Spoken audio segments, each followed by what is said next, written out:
Hello, আসসালামু আলাইকুম সবাইকে। আশা করি তোমরা সবাই ভালো আছো। তোমাদের সবাইকে আমার চ্যানেলে স্বাগত জানাচ্ছি। আজকে আমরা শুরু করতে যাচ্ছি জীববিজ্ঞান প্রথম অধ্যায়ের একটি চ্যাপ্টার। আ জীববিজ্ঞানের প্রথম অধ্যায়ের প্রথম চ্যাপ্টার নাম হচ্ছে কোষ ও এর গঠন। এই কোষ ও এর গঠন থেকে প্রতি বছরই প্রায় ১টি থেকে ২টি সৃজনশীল আসে এবং অনেকগুলি এমসিকিউ আসে, কারণ এটি বোর্ডের জন্য খুব একটি গুরুত্বপূর্ণ চ্যাপ্টার। তাহলে চলো শুরু করা যাক এই চ্যাপ্টারটি। চ্যাপ্টারের নাম হচ্ছে কোষ ও এর গঠন, অর্থাৎ আমাদের এই চ্যাপ্টারে কোষ সম্পর্কে ধারণা রাখতে হবে, অর্থাৎ কোষ জিনিসটা আসলো কোথা থেকে, কোষের নামকরণটা কে করেছিল সেই সম্পর্কে আমাদের জানতে হবে। তাহলে চলো আমরা শুরু করি। কোষ বা সেলের নামকরণ। কোষ বা সেলের নামকরণ কিভাবে হয়েছিল? একজন বিজ্ঞানী ছিলেন যার নাম হয় বিজ্ঞানী রবার্ট হুক।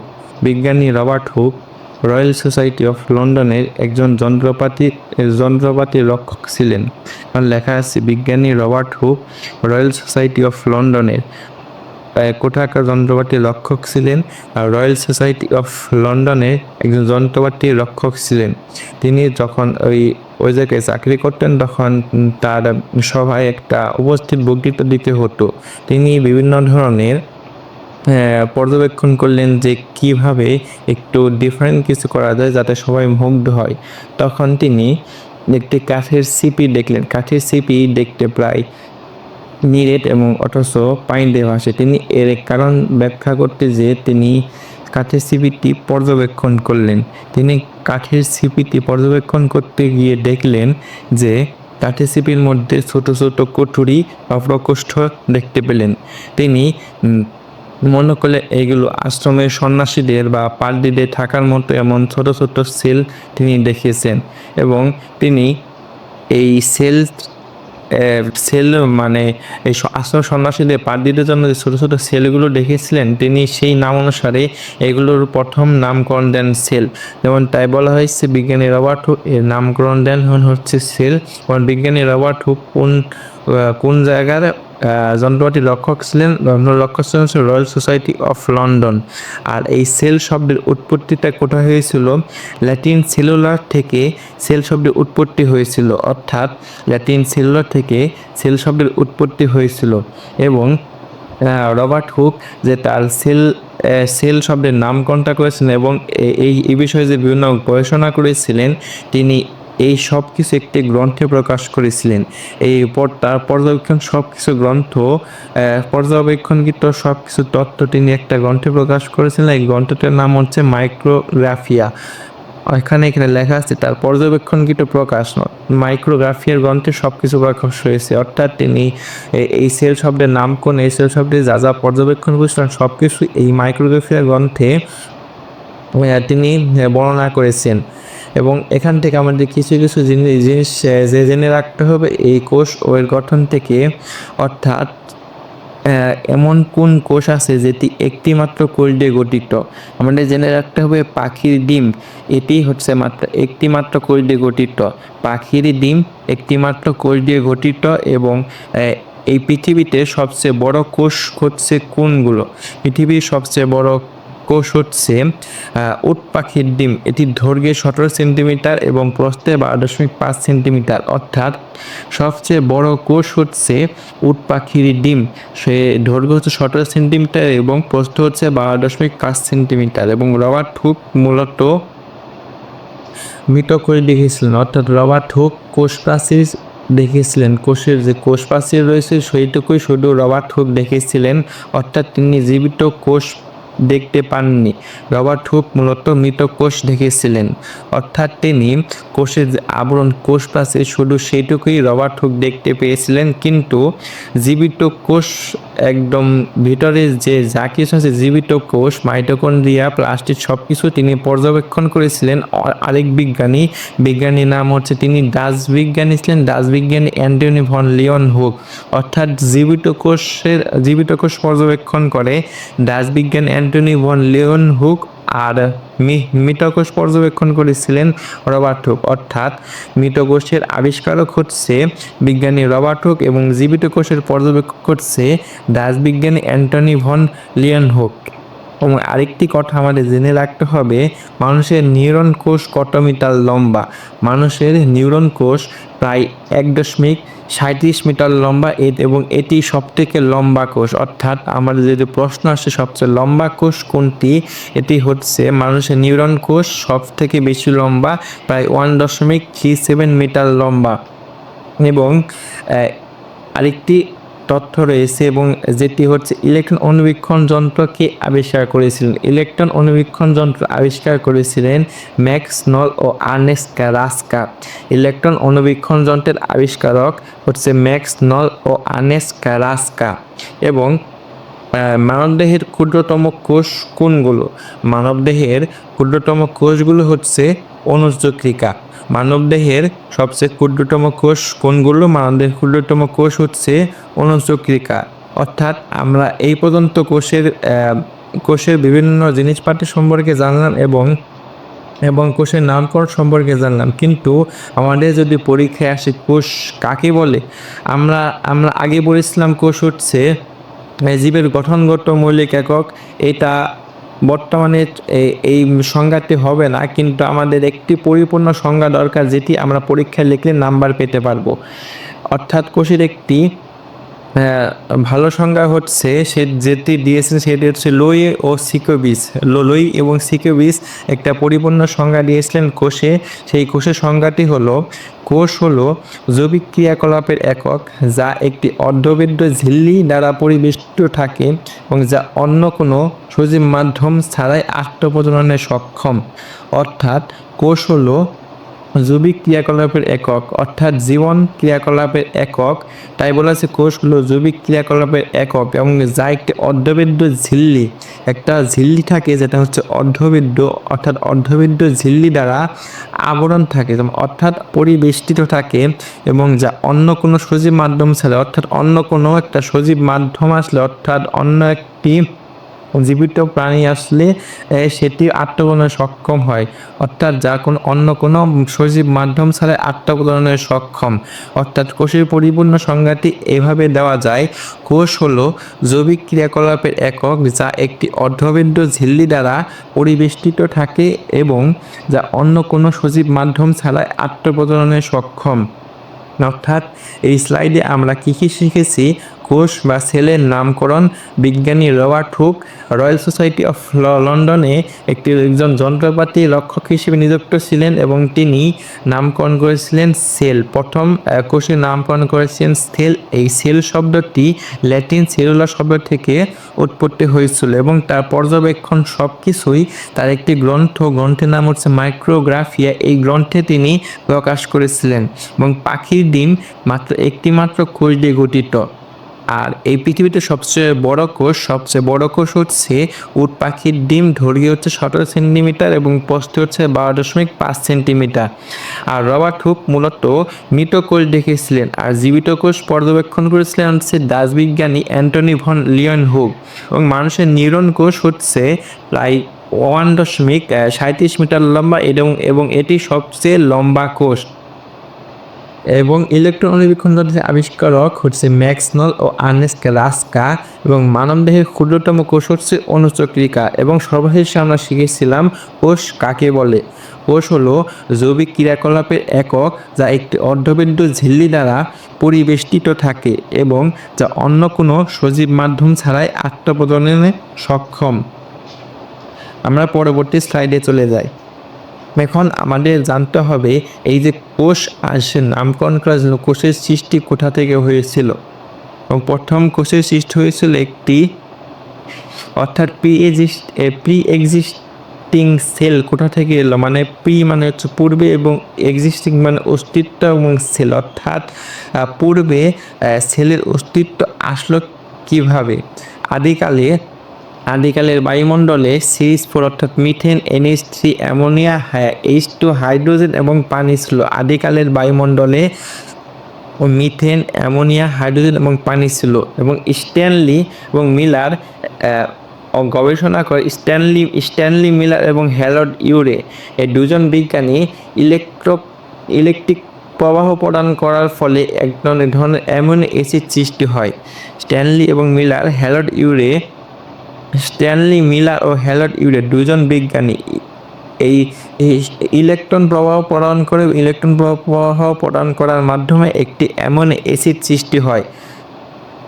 অর্থাৎ আমরা যে আদিকালে বায়ুমণ্ডলে মিথেন, অ্যামোনিয়া, হাইড্রোজেন, পানি ইত্যাদি ছিল, এইসব গ্যাসসমূহের পরস্পর সংঘর্ষের ফলে কোনো জৈব অণু সৃষ্টি হয়েছে। এবং স্ট্যানলি মিলার এবং হ্যারল্ড ইউরে কী করেছিল,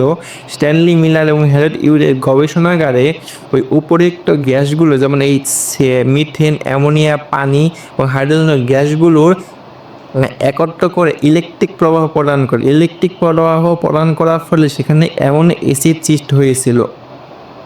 এবং অনেকেই মনে করে আদি জীবন সম্ভবত সরল আরএনএ ছিল, যা আরএনএ ওয়ার্ল্ড হাইপোথেসিস নামে পরিচিত।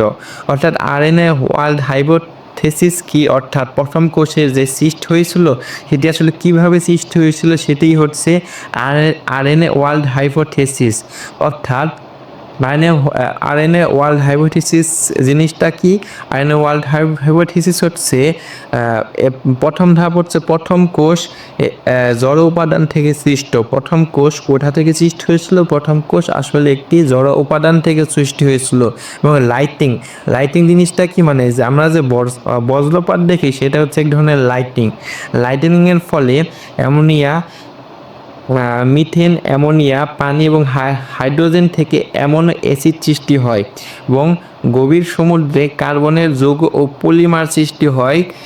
ফসফোলিপিড বাই লেয়ার তৈরি হয়। ফসফোলিপিড বাই লেয়ার হচ্ছে কোষ প্রাচীরের একটি উপাদান।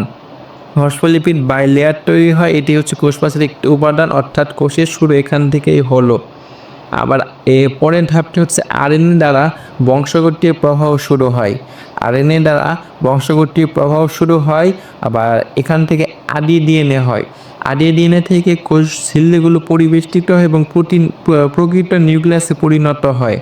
অর্থাৎ আমাদের এটি মনে রাখতে হবে, প্রথম কোষ কোথা থেকে উৎপাদন হয়েছিল? প্রথম কোষ অবশ্যই জড় উপাদান থেকে সৃষ্টি হয়েছিল। লাইটিংয়ের ফলে মিথেন, অ্যামোনিয়া, পানি এবং হাইড্রোজেন সৃষ্টি হয়েছিল। এই হাইড্রোজেন থেকে অ্যামিনো অ্যাসিড সৃষ্টি করা হয় এবং গভীর সমুদ্রে কার্বনের যৌগ ও পলিমার সৃষ্টি হয়। দেন ফসফোলিপিড বাই লেয়ার তৈরি হয়। আরএনএ দ্বারা বংশগতির প্রবাহ শুরু হয়। তারপর আদি ডিএনএ থেকে কোষ ঝিল্লি পরিবেষ্টিত হয় এবং প্রকৃত নিউক্লিয়াসে পরিণত হয়। এটি হচ্ছে আরএনএ ওয়ার্ল্ড হাইপোথিসিসের মূল তত্ত্ব। যদি আমাদের কখনো খটে প্রশ্ন আসে আরএনএ ওয়ার্ল্ড হাইপোথিসিস কি বা বর্ণনা করো, তাহলে এই কয়েকটা পয়েন্ট লিখলেই আমাদের হয়ে যাবে। এখন এখানে কিছু বিষয় রয়েছে, মানে বর্তমানে বিরাজমান লক্ষ লক্ষ কিছু প্রজাতির কোটি কোটি জীব একই জেনেটিক কোডন বহন করে। এ থেকেই প্রমাণিত হয় যে আদি উৎস সেই আদি কোষ ছিল। আদি কোষ থেকে সৃষ্ট প্রকৃত কোষ একটি বায়বীয় ব্যাকটেরিয়া ঢুকে পড়ে, যা অনেক সময় মাইটোকন্ড্রিয়নে পরিণত হয় এবং সৃষ্টি হয় একটি প্রাণী কোষ। আবার সেই প্রাণী কোষে অনেক সময় ঢুকে পড়ে ফটোসিনথেটিক ব্যাকটেরিয়াম, যা পরে ক্লোরোপ্লাস্টে পরিণত হয় এবং সেটি সৃষ্টি হয়ে যায় একটি উদ্ভিদ কোষ। এখান থেকে একটি প্রশ্ন আছে, এন্ডোসিম্বায়োসিস কি? এন্ডোসিম্বায়োসিস হচ্ছে একটি পোষক কোষ যেখানে বায়বীয় অথবা ফটোসিনথেটিক ব্যাকটেরিয়া প্রবেশ করে সেখানে টিকে থাকে, সেটাই হচ্ছে এন্ডোসিম্বায়োসিস। অর্থাৎ একটি কোষের ভিতরে অনেক সময় বায়বীয় ব্যাকটেরিয়া ঢুকে পড়ে, ফলে এটা মাইটোকন্ড্রিয়ানে পরিণত হয়। আবার অনেক সময় ফটোসিনথেটিক ব্যাকটেরিয়া প্রবেশ করে যা ক্লোরোপ্লাস্টে পরিণত হয়, ফলে এই জিনিসটাকে এন্ডোসিম্বায়োসিস বলে। অর্থাৎ এন্ডোসিম্বায়োসিসের সংজ্ঞা যদি আমরা বলতে চাই, তাহলে এন্ডোসিম্বায়োসিসের সংজ্ঞাটি এভাবে হবে যে নিউক্লিয়াস বিশিষ্ট একটি পোষক কোষে বায়বীয় ও ফটোসিনথেটিক ব্যাকটেরিয়া প্রবেশ করে টিকে থাকার প্রক্রিয়া। অর্থাৎ এন্ডোসিম্বায়োসিস কি? নিউক্লিয়াস বিশিষ্ট একটি পোষক কোষ যেখানে বায়বীয় ও ফটোসিনথেটিক ব্যাকটেরিয়া প্রবেশ করে টিকে থাকার প্রক্রিয়াকে এন্ডোসিম্বায়োসিস বলে। আমি আবার বলি, নিউক্লিয়াস বিশিষ্ট একটি পোষক কোষে বায়বীয় ও ফটোসিনথেটিক ব্যাকটেরিয়া প্রবেশ করে টিকে থাকার প্রক্রিয়াকে এন্ডোসিম্বায়োসিস বলে। অর্থাৎ আমি আবার শুরু থেকে বলছি, মানে এখানে আমি বলা হয়েছে প্রথম কোষ আসলে সৃষ্টি হয় কীভাবে, অর্থাৎ প্রি এক্সিস্টিং সেল, মানে পূর্বে যে অস্তিত্ব কোষ ছিল সেটা আসলে সৃষ্টি হয় কীভাবে। আদিকালের বায়ুমণ্ডলে মিথেন, অ্যামোনিয়া, পানি এবং হাইড্রোজেন ছিল। এইসব গ্যাসগুলো সমন্বিত করে একটি ইলেকট্রিক প্রবাহ প্রদান করে। স্ট্যানলি মিলার ও হ্যারল্ড ইউরে তারা এই গবেষণা পদ্ধতি চালায়। এই গ্যাসের মধ্যে ইলেকট্রিক প্রবাহ প্রদানের ফলে অ্যামোনিক অ্যাসিড সৃষ্টি হয়। আর আরএনএ ওয়ার্ল্ড হাইপোথিসিসের ধারণা কি, এখানে হচ্ছে প্রথম কোষটা জড় উপাদান থেকে সৃষ্টি হয় এবং বায়ুমণ্ডলে লাইটানিংয়ের ফলে মিথেন, অ্যামোনিয়া, পানি এবং হাইড্রোজেন থেকে অ্যামিনো অ্যাসিড সৃষ্টি হয়। গভীর সমুদ্রে কার্বন যৌগ ও পলিমার সৃষ্টি হয়, ফসফোলিপিড বাই লেয়ার তৈরি হয় এবং আরএনএ দ্বারা বংশগতি প্রবাহ শুরু হয়। আদি ডিএনএ থেকে কোষঝিল্লি পরিবর্তিত হয় এবং প্রকৃত নিউক্লিয়াসে পরিণত হয়, ফলে একটি কোষে পরিণত হয়। এবং এন্ডোসিম্বায়োসিস কি? এন্ডোসিম্বায়োসিস হচ্ছে নিউক্লিয়াস বিশিষ্ট একটি পোষক কোষ। নিউক্লিয়াস বিশিষ্ট একটি পোষক কোষে বায়বীয় ও ফটোসিনথেটিক ব্যাকটেরিয়া প্রবেশ করে টিকে থাকার প্রক্রিয়া হচ্ছে এন্ডোসিম্বায়োসিস। এখন আমাদের আরেকটি কিছু জানতে হবে, অথবা এখন আমরা কোষ সম্পর্কে জানা, এখন কোষের বৈশিষ্ট্য সম্পর্কে আমাদের জানতে হবে। এবং কোষের বৈশিষ্ট্য কী কী হতে পারে? কোষ প্রয়োজনীয় কাঁচামাল ভেতরে গ্রহণ করতে পারে, কোষ সুনিয়ন্ত্রিতভাবে বেড়ে উঠতে পারে, কোষ চারপাশে যে কোনো উত্তেজনার প্রতি সাড়া দিতে পারে, কোষ কালপরিক্রমায় অভিযোজিত হতে পারে, কোষ বিপাক প্রদর্শন করতে পারে, কোষ নির্দিষ্ট সময় পর পর মৃত্যুবরণ করে, কোষ জিনগত তথ্য ধারণ ও প্রদান্তরে সঞ্চালন করে। অর্থাৎ কোষই হচ্ছে জীবদের গঠন ও কাজের একক। এবং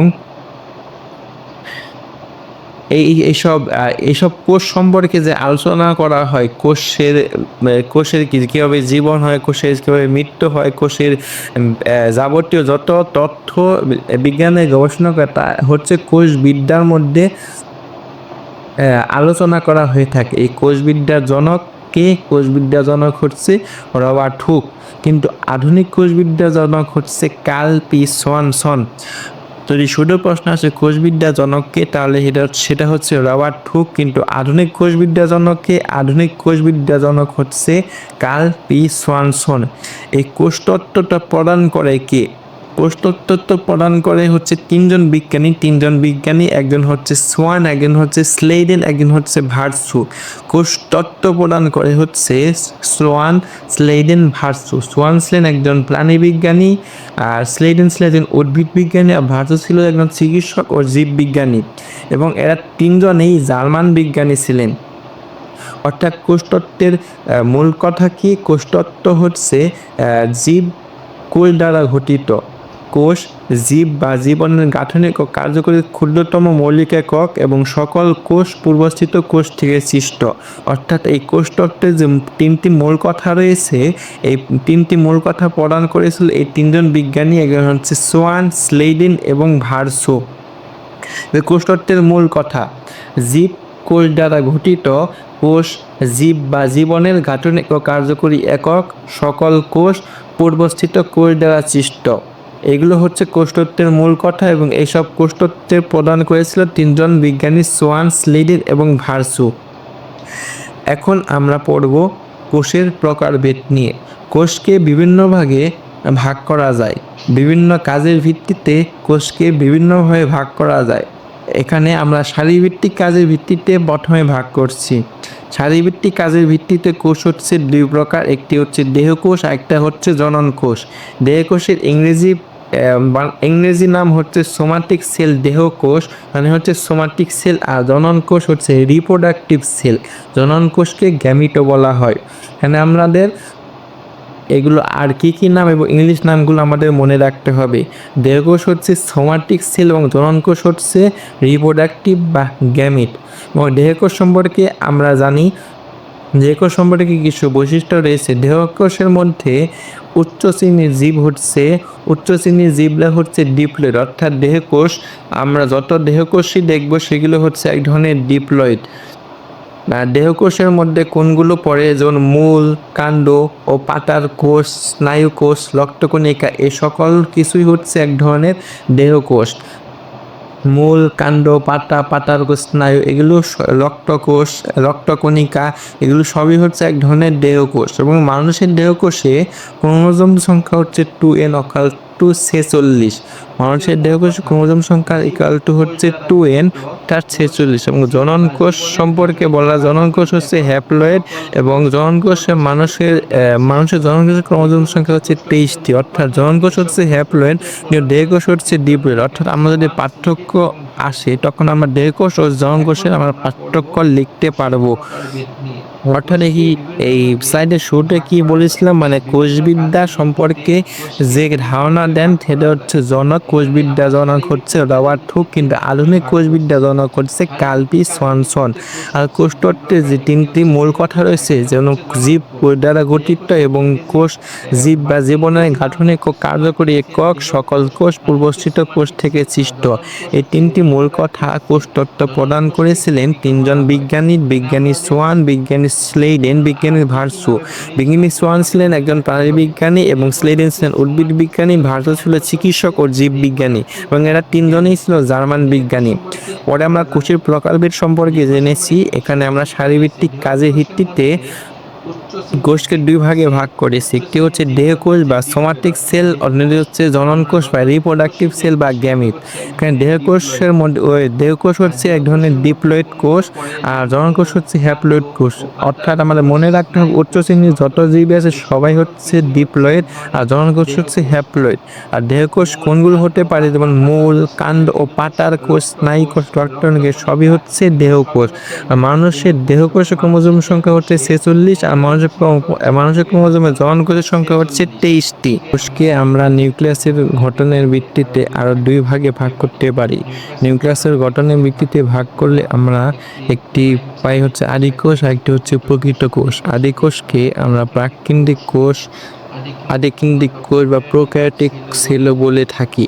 অর্থাৎ আদিকোষের আরও যে নামগুলো সেগুলো আমাদের জেনে রাখতে হবে। আদিকোষকে প্রাককেন্দ্রিক কোষ, আদিকেন্দ্রিক কোষ বা প্রোক্যারিওটিক সেলও বলা হয়, এবং প্রকৃত কোষকে বা সুকেন্দ্রিক বলা হয়, প্রকৃত কেন্দ্রিকও বলা হয়, বা ইউক্যারিওটিকও বলা হয়।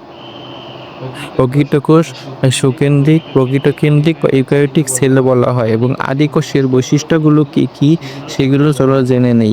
আদিকোষে বৃত্তাকার ডিএনএ থাকবে।